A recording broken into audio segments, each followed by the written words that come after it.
हाय बेचारी बहू। सरिता की शादी एक अच्छे परिवार में हुई है। उसका पति रोहन उसे बहुत प्यार करता है। घर में उसकी सास शांति और ननद मीनाक्षी भी है, जो सरिता के किसी काम में दखल अंदाजी नहीं करती।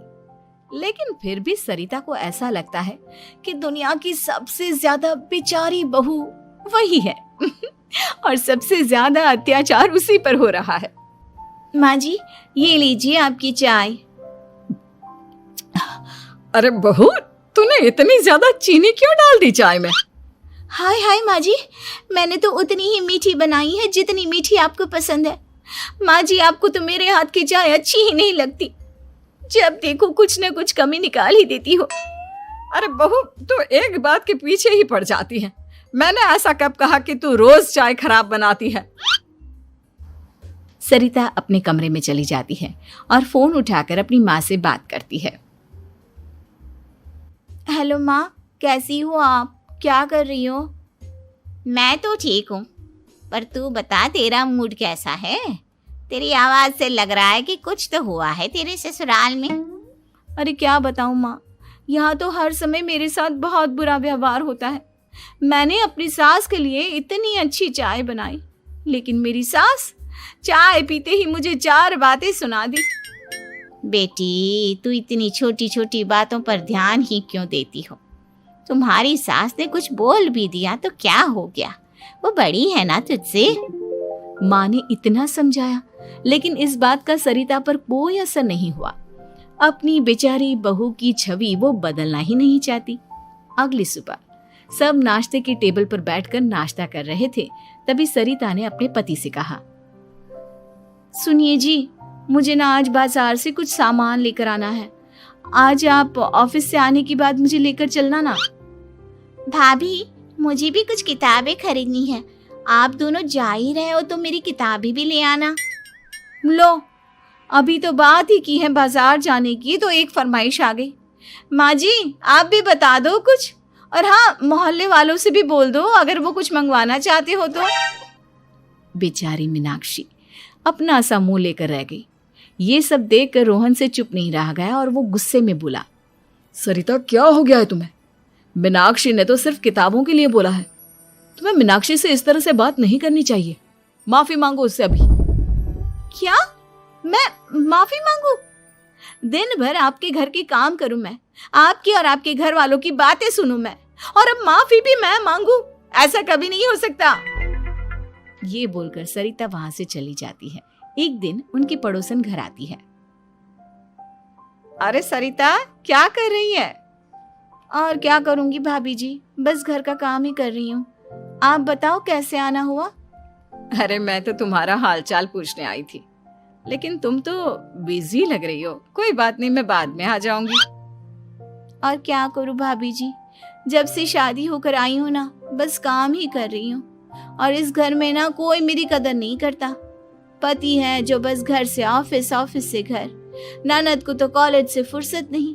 बची सास तो उनका सारा समय मेरी गलतियां निकालने में लग जाता है। अरे ये क्या कह रही हो सरिता? तुम्हारी सास तो पूरे मोहल्ले में तुम्हारी तारीफ करती फिरती है कि तुम बहुत अच्छी हो, पूरा घर तुम्ही ने संभाल रखा है। हाँ तो क्या हुआ, इसमें गलत क्या कहती हैं? सच्ची तो कहती हैं। मेरी मर्जी के बिना इस घर का पत्ता भी नहीं हिलता।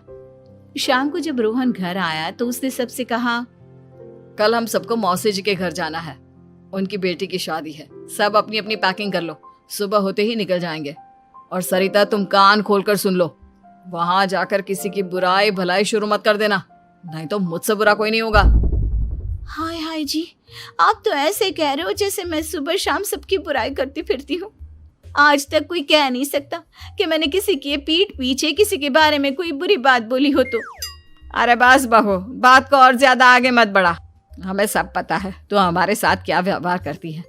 ये बात घर तक रखना, शादी में किसी को कुछ मत बोलना, नहीं तो सब कहेंगे कि शांति की बहू कितना बोलती है। हाँ हाँ, सब कुछ तो मैं ही बोलती हूँ ना। आप लोग तो हर समय फूलों की बारिश करते रहते हो मेरे ऊपर। सारी गलती मेरी है जो मैं इस घर में आई। सबका कितना ध्यान रखती हूँ, लेकिन फिर भी मेरी तो आप लोगों की नजर में कोई कदर ही नहीं है। अगली सुबह सब लोग मौसी जी के घर पर चले जाते हैं। वहां पर शादी का माहौल होता है, सब जगह चहल पहल होती है, बहुत सारे मेहमान आए हैं। सरिता को वहां बहुत अच्छा लग रहा है। वो अपने मन में सोचती है, यहाँ कितना अच्छा लग रहा है, कितनी रौनक है। मैं यहाँ किसी से ज्यादा बात नहीं करूंगी। अगर मेरे मुंह से कुछ ऐसा वैसा निकल गया तो रोहन जी तो मुझसे गुस्सा हो जाएंगी। सरिता ये सब सोच ही रही थी कि वहां रोहन की कजिन साक्षी आ गई और सरिता से बोली, आप सरिता भाभी हो ना? जितना आपके बारे में सुना था आप तो उससे भी ज्यादा सुंदर हो। हाँ वो तो है, मेरी सुंदरता की तारीफ सब करते हैं। मेरे मायके में तो सब यही बोलते हैं कि रोहन जी की किस्मत बहुत अच्छी है जिन्हें मैं मिली। लेकिन आप कौन है? मैंने आपको पहचाना नहीं। मैं रोहन भैया की कजिन हूँ। आपकी शादी पर नहीं आ पाई थी ना, इसलिए आप मुझसे मिली नहीं कभी। शांति मौसी और मीनाक्षी आपकी बहुत तारीफ करते हैं। क्या कहा तुमने? मेरी तारीफ?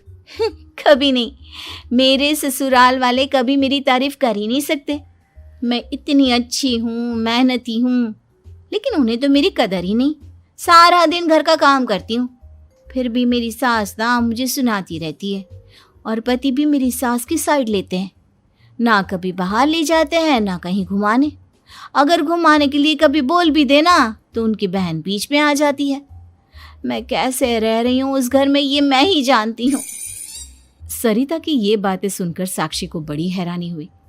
अब वो हर किसी के सामने अपनी बढ़ाई और ससुराल वालों की बुराई करने लगी। रोहन और शांति को सरिता पर बहुत गुस्सा आया, लेकिन वो चुप रहे। अगले दिन जब वो अपने घर पर आए, सरिता, तुमने क्यों सबके सामने मेरी इज्जत का तमाशा बनाया? तुमसे बोला था ना कि चुप रहना। अजी ऐसा भी क्या कह दिया मैंने जो इतना भड़क रहे हो? तुम जहां जाती हो अपना रोना शुरू कर देती हो, कभी किसी दूसरे की बात ही नहीं सुनती, बस अपनी कहती रहती हो। तुमने सबके सामने हमारा तमाशा बनाकर रख दिया है। हे भगवान, मुझे अपने पास बुला ले। जिस घर में मेरी कदर ही नहीं उस घर में मेरा क्या काम? अरे क्या करूंगी मैं यहाँ रहकर? जो भी आता है मुझे सुनाकर चला जाता है। मैं तो किसी से कुछ नहीं कहती। सीधी सादी बहू मिल गई है ना सबको, तो जो जी में आए वो करो। सरिता ने अपने आगे किसी को कुछ बोलने ही नहीं दिया और उस दिन भी उसने सबके सामने खुद को बेचारी बना ही दिया। अगले दिन मीनाक्षी कॉलेज के लिए लेट हो रही थी, इसलिए वो हर काम जल्दी जल्दी कर रही थी। अपना नाश्ता लेने किचन में गई और पतीले में रखे गरम दूध को गिलास में डालने लगी। दूध का पतीला उसके हाथ से छूट गया और गरम गरम दूध उसके हाथ पर गिर गया। ओए माँ, हाय मेरा हाथ, माँ मेरा हाथ जल गया। मीनाक्षी की आवाज सुनकर सरिता दौड़ती हुई आई। ये क्या किया तुमने? तुम्हें नाश्ता चाहिए था तो मुझसे बोल देती, मैं क्या मना करती थी? अब पता नहीं कितने दिन की मुसीबत पाल ली तुमने। सरिता मीनाक्षी को उसके कमरे में ले गई और उसका बहुत ख्याल रखा। उसका इस तरह से ख्याल रखना शांति और रोहन को थोड़ा अजीब लगा। माँ, सरिता के दिमाग का भी कुछ पता नहीं। कल शादी में सबको इतना कुछ बोल कर आई है हमारे बारे में, और अब मीनाक्षी की कितनी अच्छी देखभाल कर रही है। ये ऐसा क्यों करती है? बेटा, तेरी बीवी की ना आदत हो गई है सबके सामने खुद को बेचारी दिखाने की, और आदत इतनी जल्दी नहीं बदलती। जब ये बोलना शुरू करती है तो रुकने का नाम ही नहीं लेती, इसलिए इसे पता ही नहीं चलता कि ये किसके सामने क्या बोली जा रही है।